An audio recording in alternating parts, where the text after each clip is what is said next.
My name is Abhinav Kumar and I am a marketing manager. I want to ask you a question that why God has created this universe, us, and if God is one, then why He started with so many religions and coming to point and contradicting itself in past, now saying that all these things which are in past, like you have said Bhagavad Gita, Ved or Bible or anything, they are not for this time. If I am seeing the scenario in the present scenario, I am thinking that any religion needs to grow up. Anyone, either it is Hinduism, either it is Christianity, either it is Muslim, any religion, Islam. And why God is contradicting itself by saying those things or saying those things in those scriptures?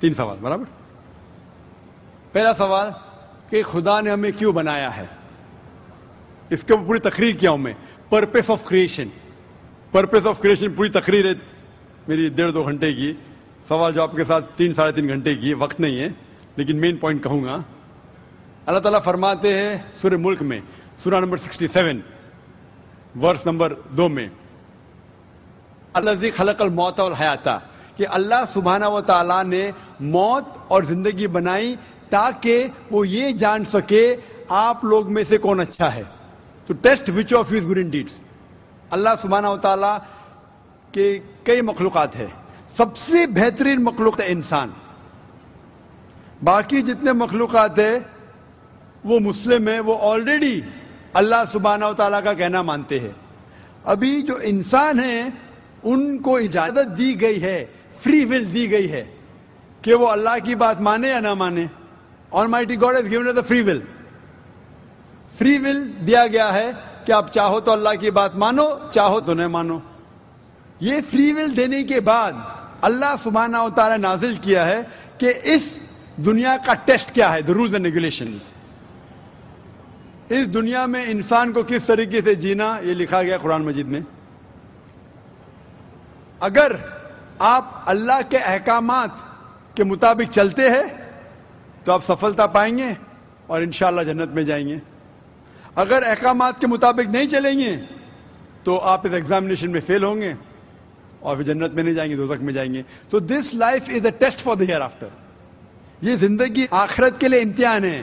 میں آپ سے پوچھوں گا کہ آپ college کیوں جاتے, تو آپ بولیں گے گریجویٹ بننے کے لیے. اب میڈیکل کالج کیوں جاتے, تو آپ بولیں گے ڈاکٹر بننے کے لیے.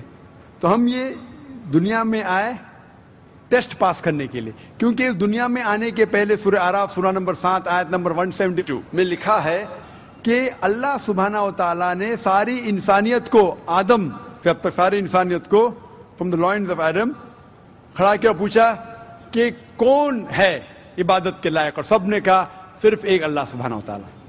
پھر اللہ تعالیٰ نے پوچھا کہ کون یہ ٹیسٹ کرنا چاہتا ہے, تو انسان ہم بیوقوف تھے جو یہ ٹیسٹ کرنے کے لیے آئے, کیونکہ باقی لوگ جو پتھر, پہاڑ, جانور یہ سب مسلم ہیں, پر ان کے پاس چوائس نہیں ہے.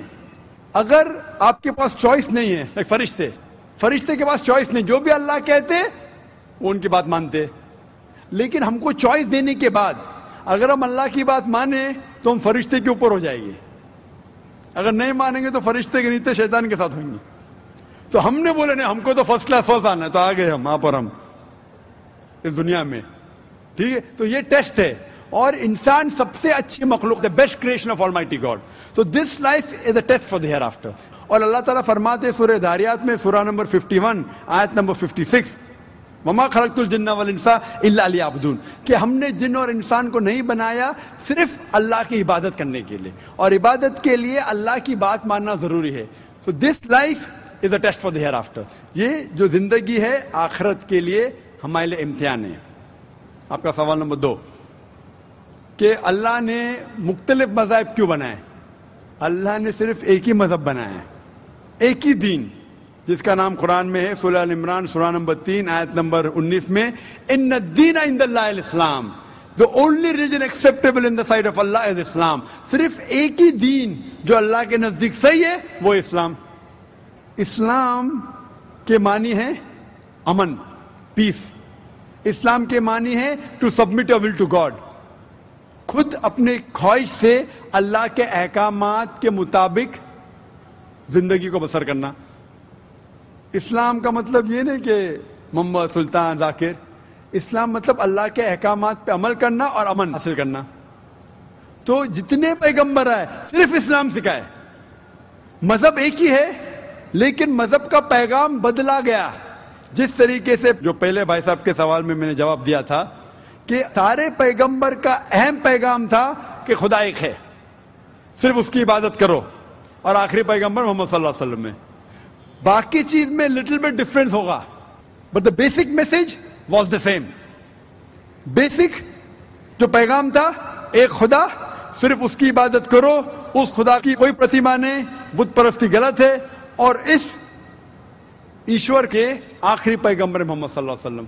لیکن کیونکہ وقت جانے کی وجہ سے جو پیغام جو دیا گیا تھا وہ بدلتا گیا, جیسا میں نے کہا. تو جتنی مذہبی کتابیں جو قرآن کے پہلے آئے, کوئی بھی مذہبی کتاب محفوظ نہیں ہے. ہندو اسکالرز خود کہتے ہیں کہ the Vedas have been changed. Bible scholars خود کہتے ہیں بائبل have been changed. جتنے مذہبی کتاب کے اسکالرز کہتے ہیں کہ ان کی مذہبی کتاب میں تبدیلی آ چکی ہے. لیکن قرآن میں الحمدللہ, اور جو دشمن اسلام ہے اکارڈنگ ٹو ولیم مور, جو ایک اسلام کا بہت گریٹ کرٹک ہے, اسلام کے خلاف بات کرتا ہے, وہ پھر بھی کہتا ہے 200 سال پہلے کہا کہ ایک واحد مذہبی کتاب جو 1200 سال تک کے محفوظ ہے وہ ہے قرآن. تو مذہب ایک ہی ہے, اللہ میں ماننا, اس کی عبادت کرنا, اس کے علاوہ کسی کی عبادت نہیں کرنا, اور آخری پیغمبر محمد صلی اللہ علیہ وسلم, ایک ہی مذہب.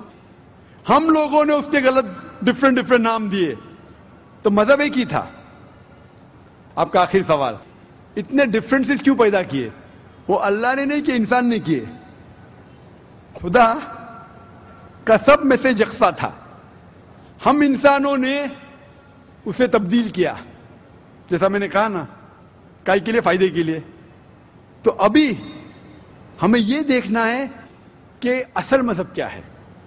اور میں عام طور پہ کہتا ہوں, جو میں رائے دیتا ہوں, میں صرف ایک طرفہ رائے نہیں دیتا ہوں کہ صرف قرآن میں مانو. میں کیا کہتا ہوں, آپ کم از کم ایک بات پہ مانو کہ ایک کتاب 100% خدا کی ہے. ٹھیک ہے, یہ ماننے میں کسی کو گلا شکوا نہیں ہوگا. ہندو کہیں گا وید خدا کی کتاب ہے, عیسائی کہیں گا بائبل خدا کی کتاب ہے, مسلمان کہیں گے قرآن خدا کی کتاب ہے. پھر میں یہ کہتا ہوں کہ جو ساری مذہبی کتابوں میں یکسانیت ہے, ہم کم از کم اس کے اوپر عمل کریں. جو اختلاف ہے اسے کل ڈسکس کریں گے.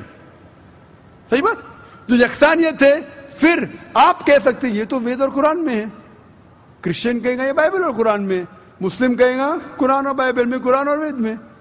تو یہ بات تو 100% خدا کی ہے. آپ اس بات کو تسلیم کرتے کیا نہیں؟ جو چیز کامن ہے بائبل, وید, قرآن میں, وہ 100% اللہ کا کلام ہونا چاہیے. باقی ہے کہنے بعد میں ڈسکس کریں گے. تو ساری مذہبی کتابوں میں لکھا ہے کہ محمد صلی اللہ علیہ وسلم آخری پیغمبر, اختلاف کی بات نہیں ہے. ساری مذہبی کتابوں میں لکھا ہے کہ خدا ایشور ایک ہے, کوئی اختلاف کی بات نہیں. نہ اس کی کوئی پرتیما ہے, نہ کوئی بت ہے, اس کی عبادت کرنا چاہیے. باقی چیز چھوڑو, کم از کم اس پہ تو عمل کرو. اس طریقے سے میں نے تقریر کی, ہندو مذہب اور اسلام میں یکسانیت, عیسائی مذہب اور اسلام میں یکسانیت, اور ثابت کیا کہ بائبل میں لکھا ہے شراب حرام ہے, وید میں لکھا ہے شراب حرام ہے, قرآن میں لکھا ہے شراب حرام ہے, تو شراب مت پیو.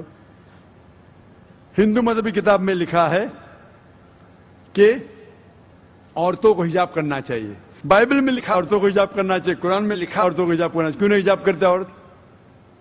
اس طریقے سے آپ ہندو مذہب کتاب پڑھیں گے, لکھا ہے سور کا گوشت کھانا حرام ہے, وشنو شوترا چیپٹر نمبر 5 ورس نمبر 49 میں. بائبل میں لکھا ہے book of Leviticus chapter number 11 verse number 7 and 8, book of Deuteronomy chapter number 14 verse number 8, book of Isaiah chapter number 65 verse number 2 to 5 کہ سور کا گوشت کھانا حرام ہے. قرآن کا تو ذکر کر چکا ہے, 4 جگہ لکھا ہے ہم سور کا گوشت نہیں کھاتے, باقی لوگ کھاتے عیسائی. اس طریقے سے میں کہتا ہوں کم از کم یکسانیت پہ تو عمل کرو, اختلافی باتیں بعد میں کریں گے. اختلاف انسان نے پیدا کیا, اختلاف پیدا کرنے کے باوجود پھر بھی الحمدللہ جتنی بھی مذہبی کتابیں بدلی گئی ہے, اس کے باوجود جو اہم احکامات اب بھی موجود ہے. اسی لیے میں آپ سے کہتا ہوں کہ ایک خدا میں مانو, نہ اس کی کوئی پرتیما ہے اور نہ اس کے علاوہ کسی کی عبادت کرو, اور آخری پیغمبر محمد صلی اللہ علیہ وسلم میں مانو. Hope that answers the question. Thank you.